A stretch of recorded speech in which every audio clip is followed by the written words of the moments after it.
Hello and welcome to another edition of the Liverpool Connection podcast. I am Daz and Steve with me, and just before we introduce our next special guest, I would like to say a big, massive congratulations to Paddy the Baddy and to Molly Meatball McCann for their victories at the UFC this past weekend. And also, I just want to say congratulations also to our mate, Jamie Webster, who was over in Austin. Spent a week here for the South by Southwest Festival. Just want to say hello to Jamie and his bandmates, Tim, Jim, Jay, and number one cameraman who followed them around all week, Joe. So congratulations. I'm glad you got back safely yesterday, back home. On to our special guest for today. He is a podcast virgin. This is his very first podcast. We will go easy on him. Steve, promise. Promise. All right. He has a brand new book out. It has taken him years to put this thing together. I've been on at him probably for years and years as well to come on the podcast. So I'm very, very happy to have him. It is Mr. Andy Marsden, and he has the book out called The Liverpool Programmes, The Definitive Collector's Guide. So welcome to the Liverpool Connection podcast, Andy. Thanks, Dazza. Not a bad intro, eh? Not bad at all, thank you. In the same sentence as Jamie Webster and Paddy the Baddy. What a start. What can I say? Well, I am going to delve deep into your past history as well with the Reds. So your journey, when did that start, supporting the Reds? If I could just about say almost as I popped out the womb, I suppose. My mum and my dad both lived in Liverpool at the time. I was born in Broad Green. So for me, I think it's like everybody. Are you going to be a red or a blue? Thank God my mum and dad were Reds. I don't know what I'd do if I was a blue right now in particular. Hey, and from then on, I just loved watching the team. It was a bit of a strange one. My dad had a job that meant we were moving like every 3 years. It felt like we weren't paying the rent or something when we were kids, to suddenly be moved yet again. So for me, it was watching the Reds from a distance to a certain extent, but thankfully I managed to get to Anfield in 73. So obviously I have, during my lifetime, seen an incredible journey throughout those years. In particular, I guess the Leeds match, that was my first ever match, sellout. We were vying for the title. Leeds were a massive side in those days. A little bit nervous that would we actually do it. If memory serves me right, Arsenal were on our tails as well. So quite a big game. From what I remember, and this is going back a long time now, obviously you go up the steps and then it was into the old main stand, so quite a long time ago. And to my right, this thing, the boys' pen, which I had no idea what that was. So that was quite an introduction. And just down below me was the two dugouts. And obviously then out came the Reds. Big sellout. So ground absolutely full to capacity. And of course we did the business. We beat the Leeds. Thank goodness, 2-0. And one of the things, I suppose, from that was it came the programme. Because the football programme itself, on the back cover, there would always be the lineups. And to the right of that, there'd be this funny thing that I never really got to grips with until half time. And it was just lettered A, B, C, D, E, F, G, etc. And if you looked out onto the Kenlin Road stand, obviously it's the K Dalglish stand now, you would see these letters with nothing beside them, where nowadays you'd see the advertising hoardings. And it was a strange thing. What is this? And of course, you look on the back of the programme, just after half time, you see these score lines. And obviously you then look down, where's Arsenal? Arsenal, Southampton, Arsenal are winning. And you think, oh, this is going to go to the wire again. And obviously Arsenal win at half time. But thankfully, by the time I got home to my grandparents in Broad Green, Arsenal had only drawn, and effectively, mathematically, we'd won the title, but still needed a point against Leicester the following week. So great days. Did you go with your dad?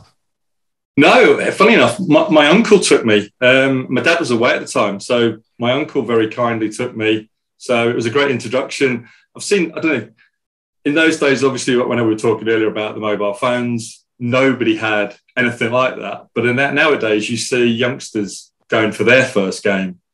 And if I can picture my first game, it's exactly like that.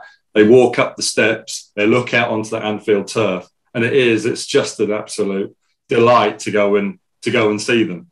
So yeah, my uncle took me.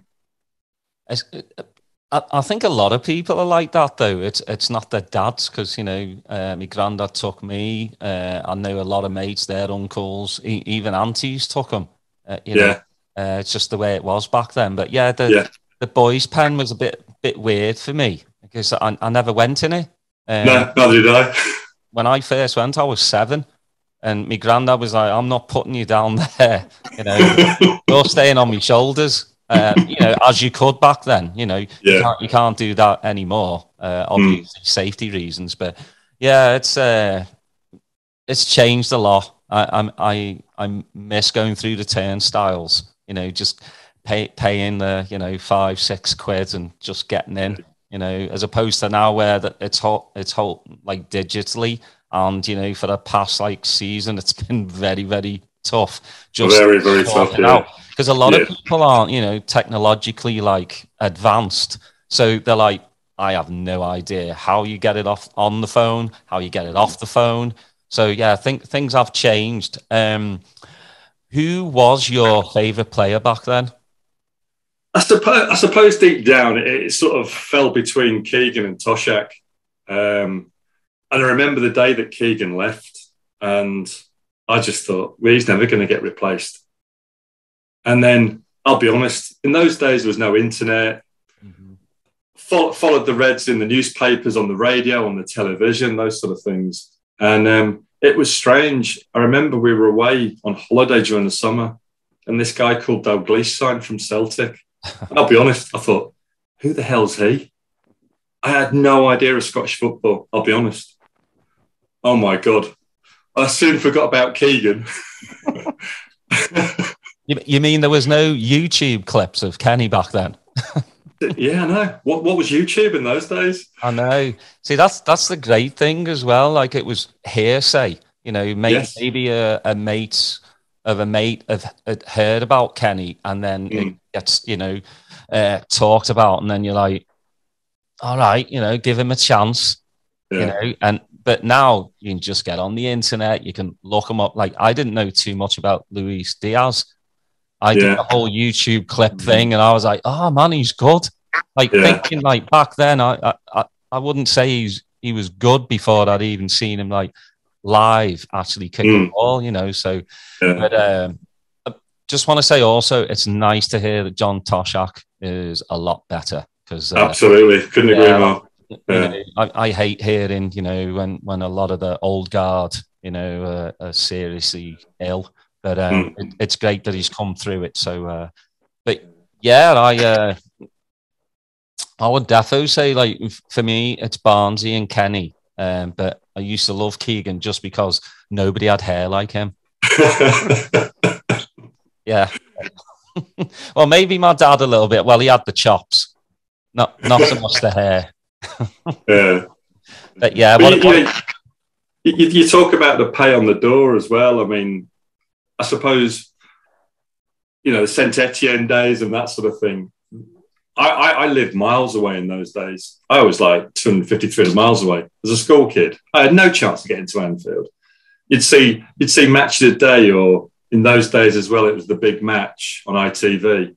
And you get the local stuff. And I lived in East Anglia at the time. So it was Ipswich Town and all that sort of stuff. And then eventually Liverpool would come on.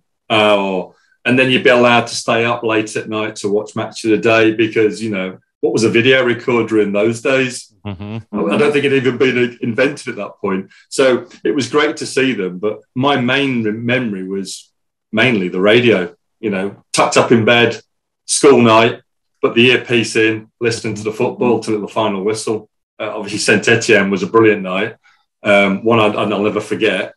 But I never saw it, and I think for those youngsters that are seeing the experience of the Klopp era, as I'll call it, they're so lucky. They've got everything on tap. They can see it all. It must be. I mean, it's fabulous. But in those days, you know, what was his name? Peter Jones and Brian Butler on the radio, listening to their voices, and they actually described it to you, and you felt like you were there. You didn't need the TV for it. So that was remarkable. And then of course, we got to the point where, should I go to university? My parents wanted me to go to university. Where shall I go? Difficult question. Well, better go to Liverpool then. So that was my great effort. So I stayed in Diggs in Scotty Road. So for me, the walk up to Anfield every Saturday or every other Saturday was superb. Standing on the Kop, always, I suppose you'd call it block 105 these days.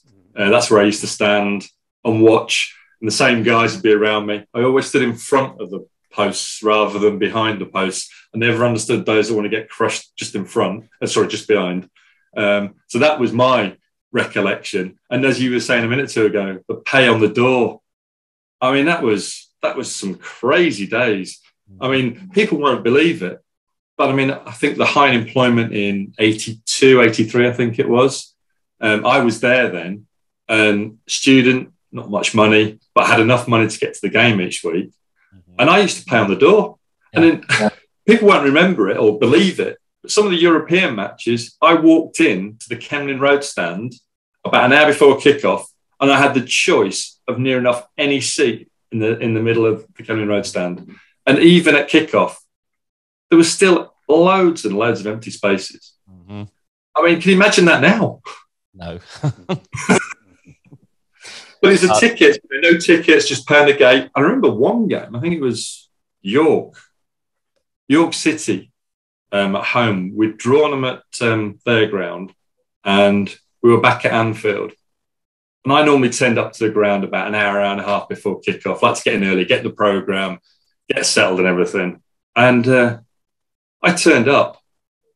You've never seen a queue like it. Now, I know the youngsters today are going to say, look, all the problems with the NFC at the start of this season, the queues were long. This queue stretched the full length of the ground at least twice from the Kop all the way up to the Annie Road end and back and somewhere else after that. I got in and it must have been, 30 minutes into the first half. We're 2-0 up. I'd missed 2 goals. And I could only just squeeze into the Kop. It was absolutely bursting. And that's what it was like in those days.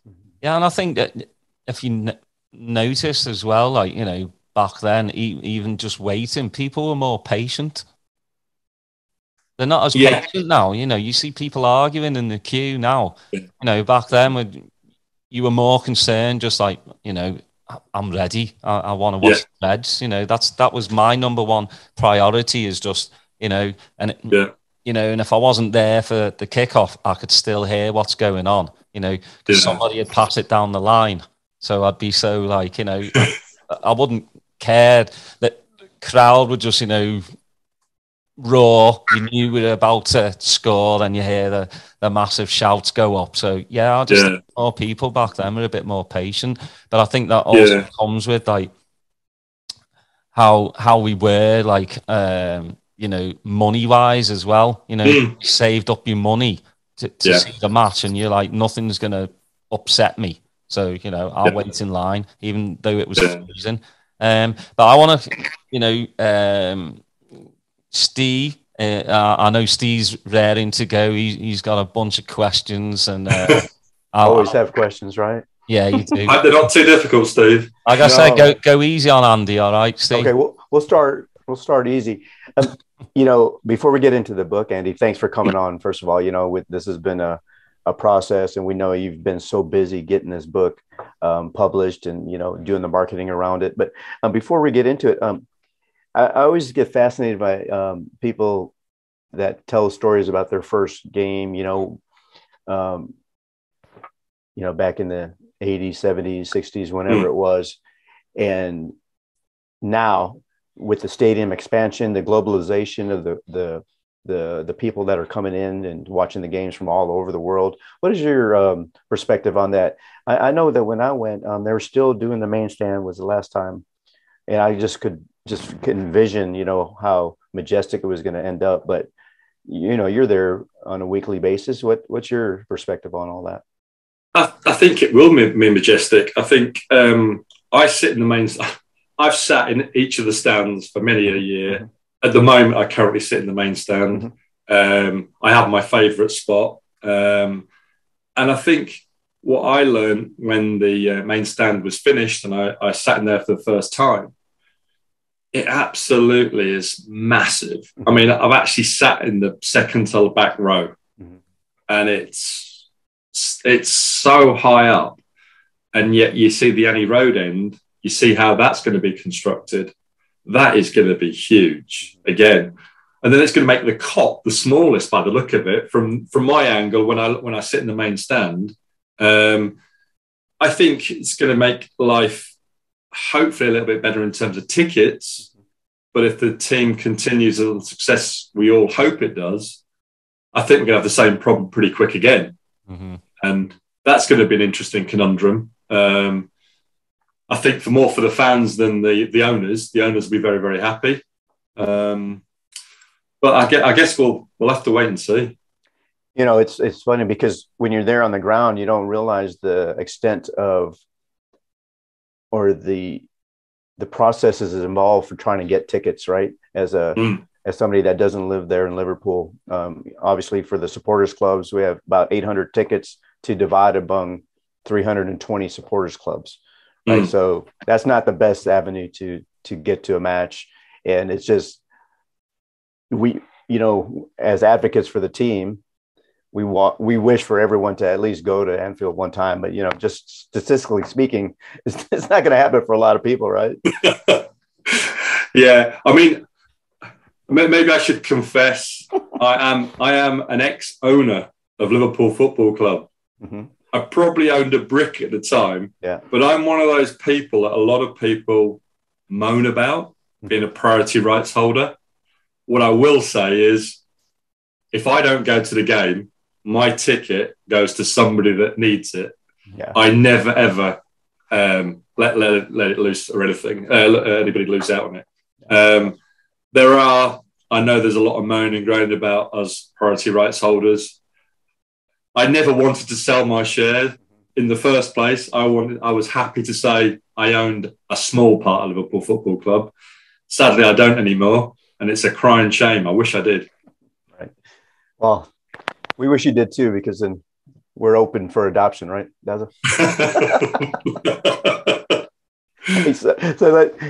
So we're here to talk about your book. I don't know how to really describe it. It's a massive book. So I'm going to show it to everyone. So this is not zoomed in. I have to actually zoom out so we can capture this thing. How many pages is in here? Let's see. It's just under 1,000. 1,000 pages. Weighs nearly 5 kilos. Yeah, 5 kilos. If my mom was alive, she would have stolen this book and used it driving. She would have sat on top of it so she could see over the dashboard. But anyway, it's better than a pillow. Pillows kind of get squished after a while. And you it's a safety hazard at that point. But the book is sturdy. I'm going to tell you, but it's an awesome accomplishment for you. Kudos to you. And just let's talk about it. What made you decide that let's put all these programs together, put it in a book, to take on such a massive task to compile this? And I'm just very interested in how this all happened.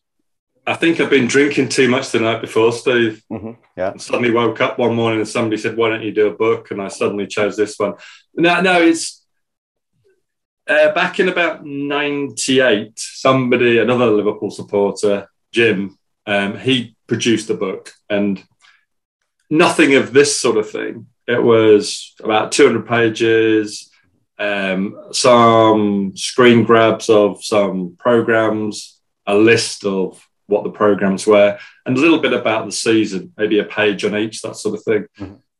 And my collection days started actually before I actually even went to Anfield. My dad we spoke about him earlier. My dad was always around Wembley Stadium just before the final, the FA Cup final each year. He ran a training course down there, nothing to do with football. And in those days, if you want an FA Cup final programme, you could go to almost any newsagent in London. It was printed, huge volumes each season. And he'd come home and he'd give me the programme. So my first ever programme, sadly, was the 71 Cup final. So obviously not the best from being a Red, but that's how my sort of collection days started. And then it just evolved from there, went to school, got more programmes. And through that, it then became what is a definitive list? What, you know, for collectors, what does it mean to everybody? What is out there? And this is the day pre-internet, so you didn't know anything about it. So I wanted to bring the 1990s book up to date. And then the other thing I thought about was, well, okay, there was a programme for this match. I'm telling you there's a programme for this match. But how do I prove it? So that's when the idea generated that let's get the cover or an associated part of that programme into the book to prove to people it exists, let them know what they're looking for. And a lot of byproducts came from that. I mean, I've had feedback now on the book where a lot of social history is behind those covers, some on the covers, some on the inserts, that sort of thing. So that's how the idea evolved to bring together all of that into a book. And then I thought, well, how do I make it a little bit more mainstream, not just for collectors, but maybe just for the supporters? So the programme has a wealth of information inside it, particularly pre-internet days, where that was the vehicle, as Peter Robinson used to say, that is the vehicle that brings us close to the fans on match days and things like that. So I just thought, let's encompass some of that information. I know in the past questions have been asked, such as, when was Melwood contract signed? Well, people didn't seem to get that information correct. It's in the programme. When they actually signed the contracts, within a day or two of them signing the contracts, it's actually in the programme, because the board of directors used to write in the programme about a page or two of information. It could be about player injuries, it could be about a tour to America and Canada, or it could be we're just about to sign a player, those sort of things. So there's an awful lot of information in there that I think if we're not careful, we're going to lose all of that, because not all of it's written about. I mean, there's lost tours that Liverpool should have toured certain places. They didn't, for whatever reason. And I've included all of that in the book as much as possible as little snippets of information. And anything incidental, like why did a hot dog become a hot dog? You know, and that was all down to America, but it was down to the guy that produced the programs in America. So there's all these little side stories that we're able to get into the book to make it hopefully a little bit more interesting for the fans, and also some matches that maybe nobody knew about. I mean, I know I've had a lot of people comment on to me, I never knew we played Khartoum, for example. Just those sort of things. You know what, I like the way you structured the book, that before each year, you know, you kind of review the season, you know, what the accomplishments were. And so you can really take the book in different ways, right? You could do the historical part, you can do the visual parts of the program, you do the game by day. So I know it was such a massive undertaking, and it reminds me of our conversation we had with Carl Clement, who wrote 19, right? So that was and we had discussions along the way and how it was such a hard process. And then I'm trying to kind of segue to your book.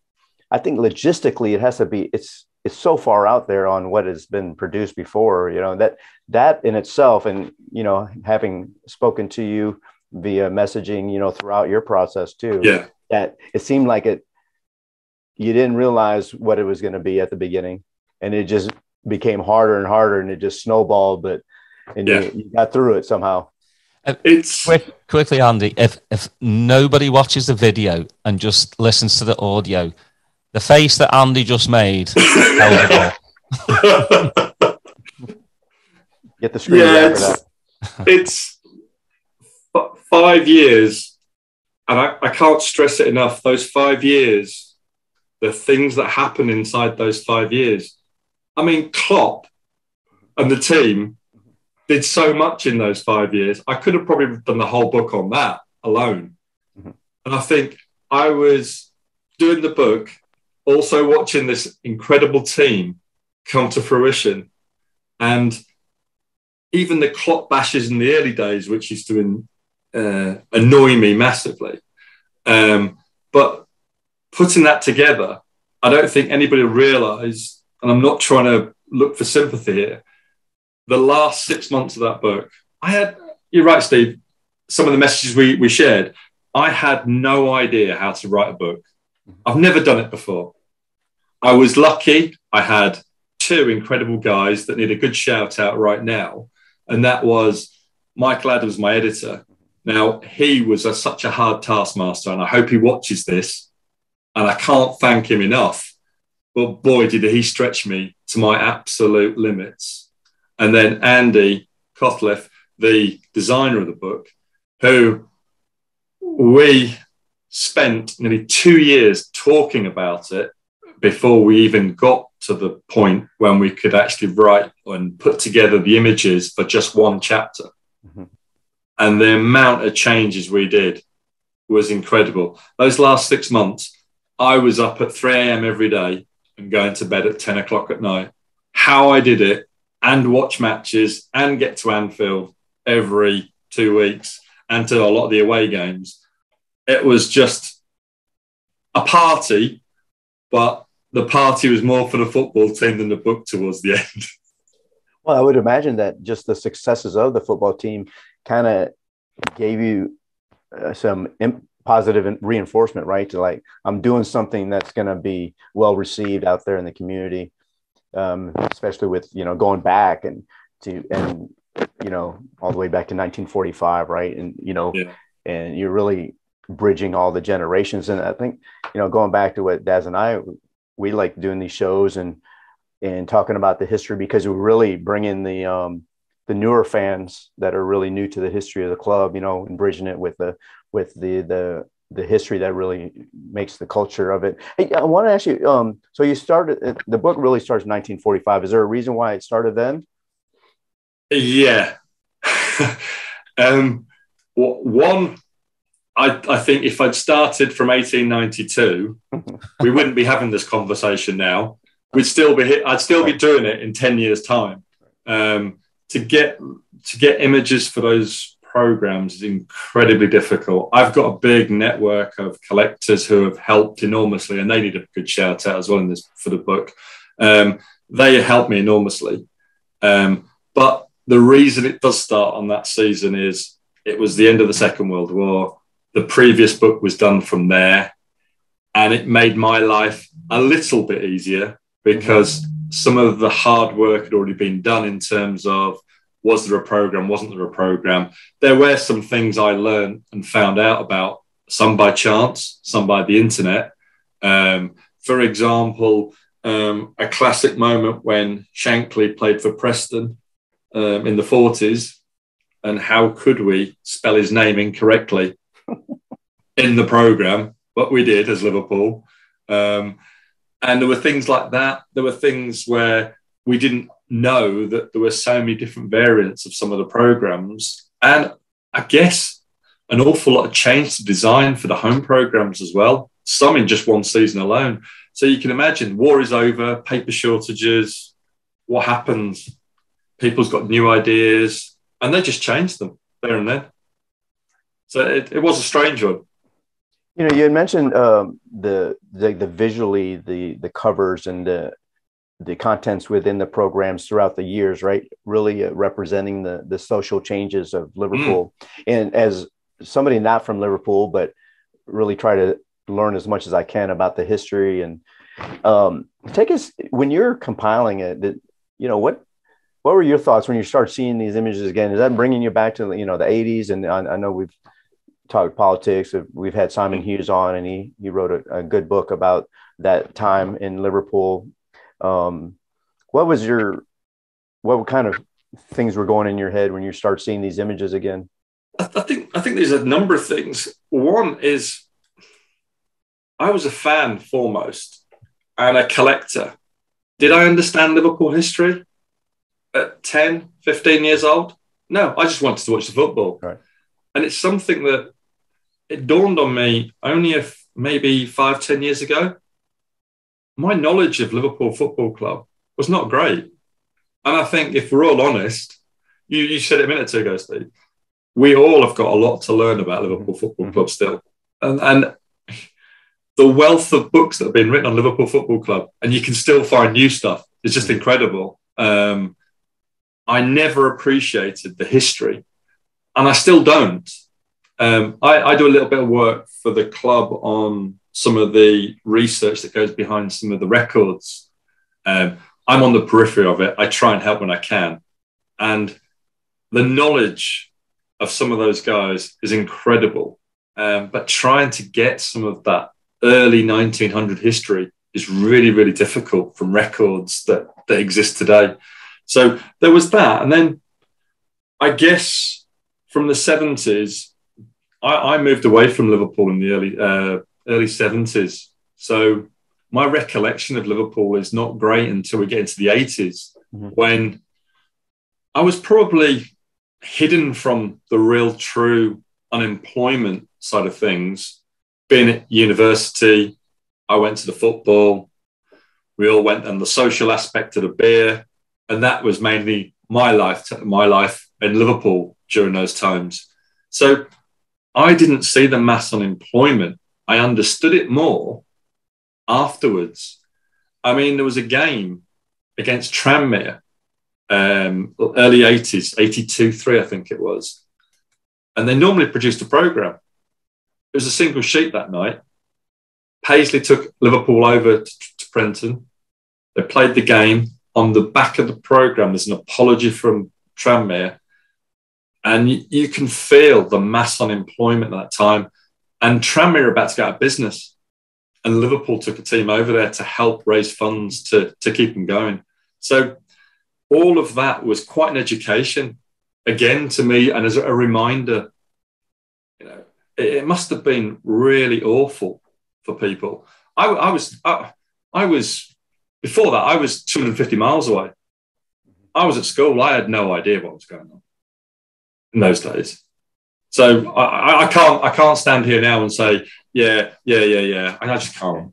You know, I think, I hate to generalize, but I think that's the most difficult things for people outside of Liverpool that are fans of Liverpool Football Club to really understand the underlying construct of what they mean to the city, right? And how they've gone about their business over the years, and not just the last 10 years, but, you know, 50 years, 60 years, on how they've really embedded themselves in the culture of Liverpool, the city. And it's fascinating to me on just seeing that, you know, how new fans they have to learn that, you know, you can't just be statistics in games. You know, if you really want to be a true Liverpool fan, you really got to go and dig deep, like, you know, like you were saying, right? Yeah. What I was going to ask you, and I'd be remiss not to mention this, that the proceeds of this book, they go to the LFC Liverpool Foundation. Is that correct? That's right. Yeah. So I don't know if you know, every Premier League football club has to have a charity. It's part of the rules. And obviously Liverpool's is the LFC Foundation. So how did, I was kind of interested because we kind of view FSG as very safeguard their IP, right? They're very selective in their partners and working on projects. And so I was just seeing how you got involved in this project and working with the foundation. So hey, I've had a very good life, generally speaking. I've been very successful through an awful lot of hard work. I'm thankful for everything my parents did for me. I know they gave up an awful lot. And from that, I just wanted to give something back. I I love Liverpool. I was born there. I'm passionate about Liverpool. I love the city. I love the humour. I digress slightly for a second. I used to, my first year at university, I lived with my grandparents for various reasons. And one of the things I used to do was get on the train at Broad Green and go into Lime Street every day to go to university. The train got stuck in the tunnel at Lime Street one day. I have never had an hour of comedy like it. There's no lights on the train, and the Scousers are just doing all the jokes. I didn't want that train journey to end. And when the train moved into the Lime Street station, I could not believe that we'd been there an hour and a half. So I think from my perspective, it's great to be able to hear all that, but give something back to, I hate to say this because it's not my city, it's everybody's city, but my city. And what is staggering in these current times is we have two Premier League football teams within a short distance of each other with only Stanley Park between it. The riches of those two clubs. And yet we have children in poverty in that area is an absolute shock to me. And they shouldn't be like that. So the reason I wanted the book profits don't mean anything to me. They mean more to me to give back to the city. Now, I want to generate as much profit as possible so that all this money can go to the good causes. So in speaking with the foundation, what I've wanted to do is give part of it to try and give some children more of a chance to break out of that poverty in however shape or form. That's not for me to dictate. That's for hopefully the more intelligent people in this area to do so. And then the second thing is, which is closer to my heart as well, is dementia. Now, obviously, there's been a lot of that spoken about in football in general over recent years. Unfortunately, my father suffered from dementia. So it's got a sort of mix of both of the football team, the players, and obviously Terry McDermott recently announced he has now got dementia. And I'd just like it to go to those two type of things, to try and not necessarily make a difference, but try and help to make a difference. So I approached the foundation and just said, I'd like to donate all the profits. And they're my key reasons. Mm-hmm. Yeah, well, I'm sure, we talk about a lot of charities on our show, so we really appreciate the efforts that you do to give back to the community there. So, Daza?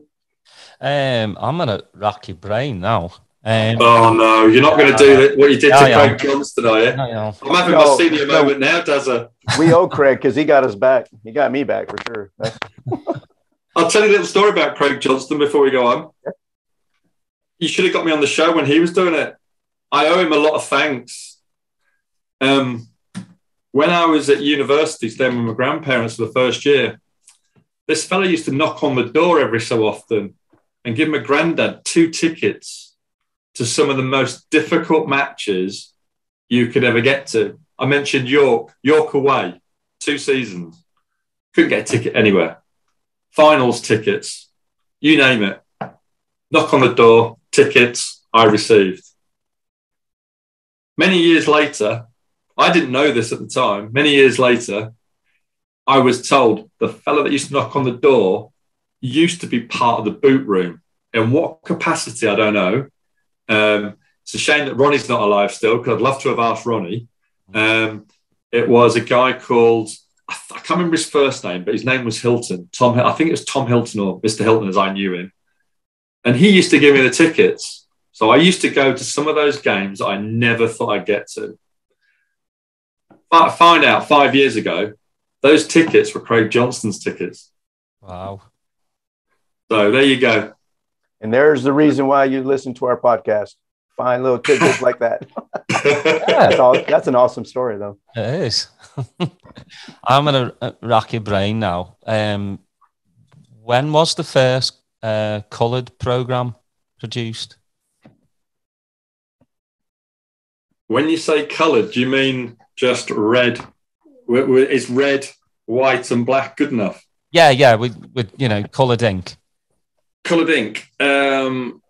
I've seen some from the early 1900s. I don't actually. My own personal collection starts from the Second World War onwards. So I was lucky enough to get a lot of the information from the book from my own collection. Not that I've got a full set. Not that anybody's got a full set of them. Weirdly enough. But I have seen some from the early 1900s that have got colour. There may be some in the 1800s. The only ones I've really seen are the first season, 1892, with the Rotherhams, and I've seen quite a few of those now. Wow. And extremely rare. Yeah, you would think so, right? And very valuable. Man, I got to get one. But again, it's not for like monetary value. It's just I would love to have one. Because my granddad used to save all of his, and then when he passed away, that box went missing. And to this day, I wish I would have it, because it's memories of my granddad, and memories of me and my granddad going to the matches. But programs,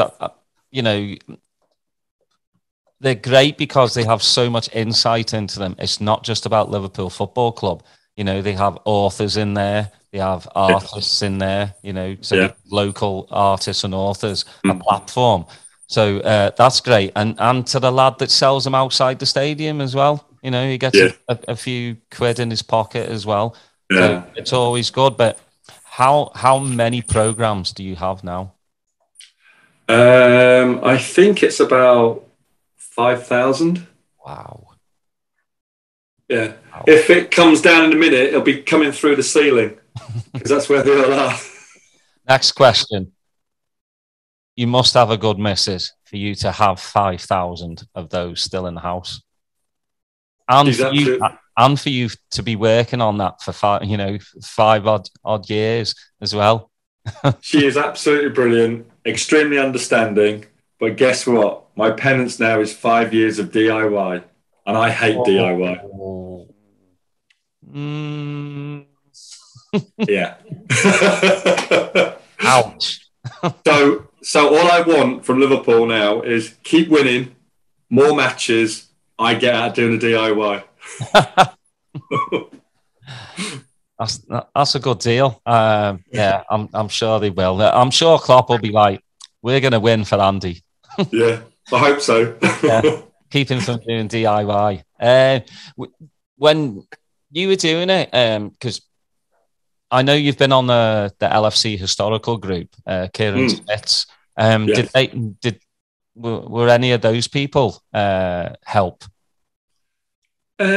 Somewhere, some saw the notes that I'd put up there that then contacted me direct. So I'd say roughly about 30 Liverpool fans helped, and an awful lot of non-Liverpool fans helped as well. But that wasn't through the Historical Society. But you mentioned that. I'm trying to give a little bit back now. I'm trying to put up information on there that I'm hoping is of interest to people. I found out so much, and I'm trying to do maybe one or two a week when time allows, just putting a little bit more information up there. Sometimes it might be, I'm fascinated by the North American tours of 46, 48, sorry, 1948, 46, 52, 53 and 64.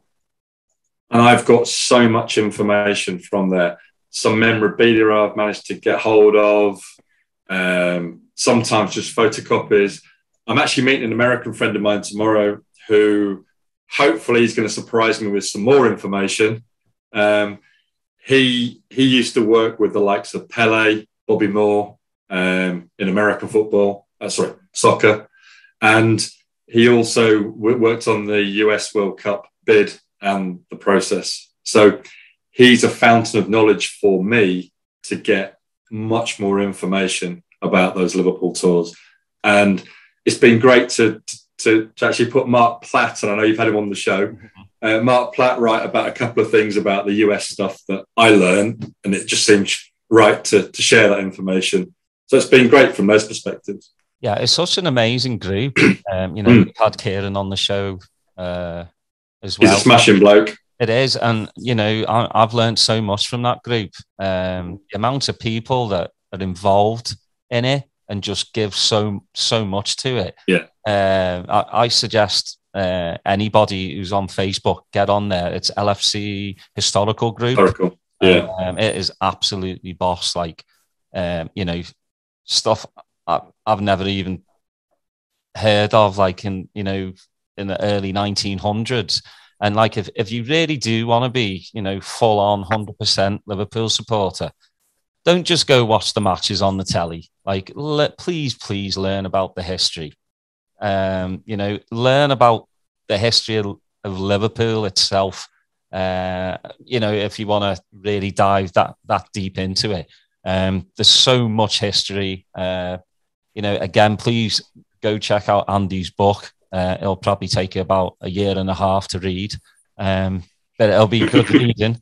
I know Steve's at, what page are you at now, Steve? Man, I just kind of use it. I can't read it. Oh, I'm putting him on the spot. Yeah. No, he's like, I jump around to the years, so it's like I look up a year or a game, like referencing the historical group.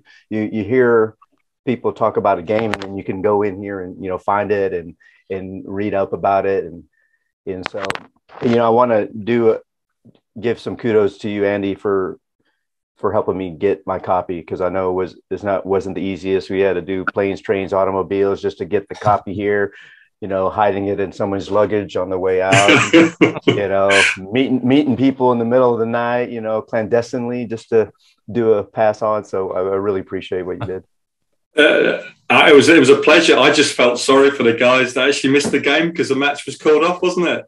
Yeah. They easily could have said, no, we're not going to do this for you. But kudos to them. And it's been great, getting to know you over the past few months and just seeing this kind of a love affair that you've had with this process. So we appreciate all the efforts bringing it to life, and one of the fascinating things I want to share with everybody, you go and follow Andy, and you posted like videos of how the booking or the publishing actually takes place. I thought those were just fascinating, with how they do that.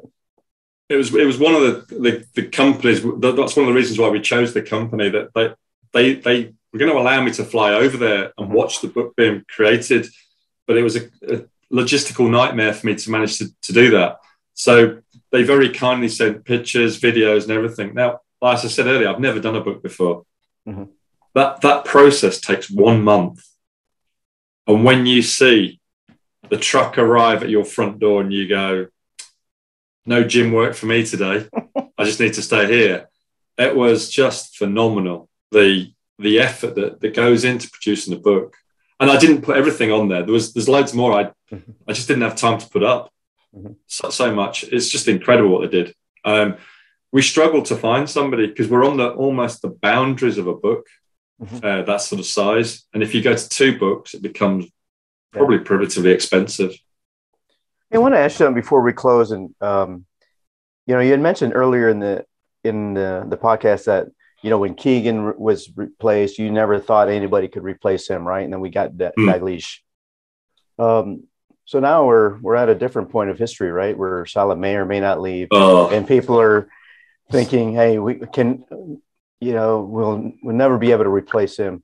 I think Daz and we agree that players will come and players will go, right? The club will continue going forward, especially if Klopp is still in charge. But you do understand the people's mindset about he's the best player, we can't afford to let him go. What are your thoughts? I'm just interested in seeing. I think my views are very similar to a lot of, I guess, the older generation.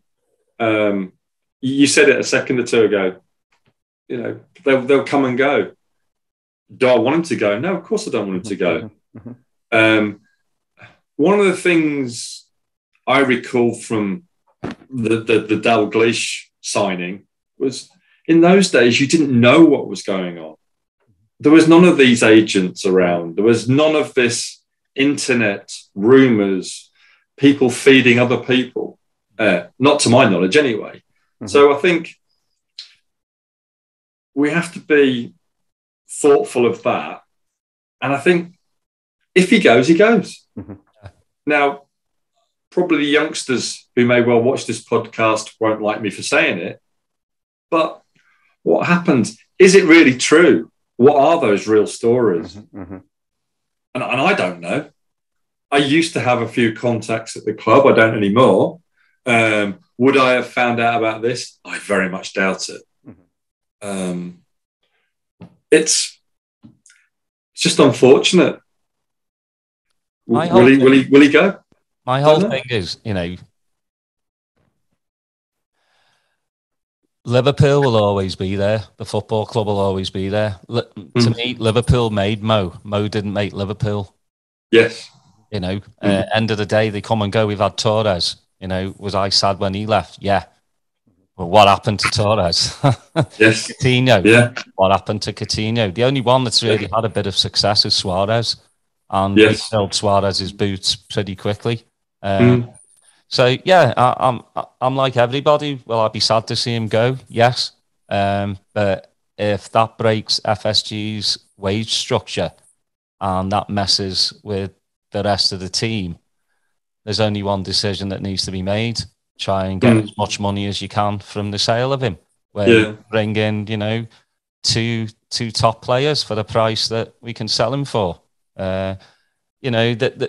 But there's also a lot of hate that's going around as well from Mo. I mean, that man does so much for his own country. He's bought schools for them, medical supplies, everything, and then you get the greed of Mo. I don't think it's greed. We don't really know what's going on. There's again so many rumours. You have Romano, Fabrizio saying this and that. I don't think he knows the ins and outs of Liverpool Football Club. I really don't. I don't think really any reporter does, to be honest. I think, we'll see something materialise probably at the end of the season. What will happen? We can keep going on rumours. I'm just going to wait. Mo will give us the best football he can until the end of the season, And again, if he goes, he goes. If he stays, he stays. So it's a win-win, really, I think. We've got a player in Diaz who has slotted right in from day one. So. And I'm just amazed by it. And he's only going to get better and better. If we get Jude Bellingham coming in, to me, I can't really see that happening. With Dortmund probably going to ask at least 80, 90 million. I can't see it happening because we've already got Elliott, Jones, coming through, Thiago. Hopefully, we'll keep injury free. That's hard these days. But again, the Genie left. We didn't really replace him, and I think we've done all right.